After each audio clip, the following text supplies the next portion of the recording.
What you're witnessing here is nothing short of a miracle. By 3 o'clock, this will be organized. An outline of an operation.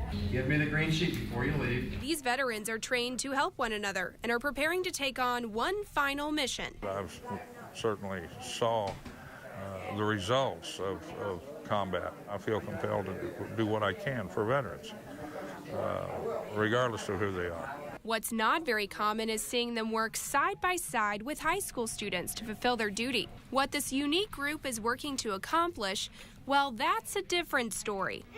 The young Huffman family knows happiness as well as hardship. Mid-September 2010, just last year, is when I was deployed to Afghanistan. Tyler Huffman's deployment ended abruptly, just 3 months later.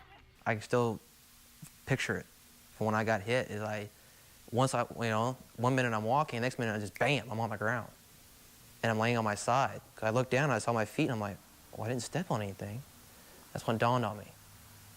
I got shot. On a mission to clear an Afghan town from the Taliban, a bullet went through his lung, liver, and then severed nerves in his lower spine. Now the injury leaves him using a wheelchair.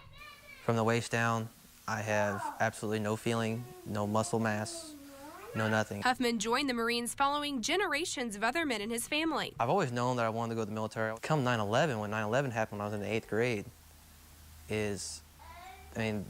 me and two of my other buddies were like, man, this is it, we're going. He's a small town boy from Fulton. It's quiet. I know everybody there, everybody knows me. A loving husband to Melissa and a father to 2-year-old Matthew. Right before my first deployment is when I asked her to marry me. And we got married right before I was deployed. And a veteran who won't let his injury halt his hope for a normal life. I might need some help doing it, but I still go out and do the same things that I always did. I don't let it stop me. Huffman's story is what brought this group together and inspired its secret mission, Operation Tyler. There's no animosity, no regret, just a real patriot. He's awe-inspiring to me. The group hopes the operation will raise enough money to replace his home with one that is wheelchair accessible. Thing is, Huffman doesn't know about the operation in his name just yet. This unique troop of veterans and students spent weeks planning for this moment, a chance to serve a local hero.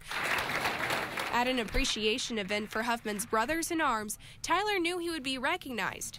But when veteran Joe Tweehouse called Tyler's name, no amount of military training could prepare him for what happened next. If these two would accept as a gift from us a building lot. A gift of land. And finally, Operation Tyler is underway to build his family a new home. It's an Operation Tyler kit. Please take these folders and let's get to work. The quest for this group continues on, hoping to raise enough money to break ground by Christmas. I can't say thank you enough to these people for what they've done and what they're doing.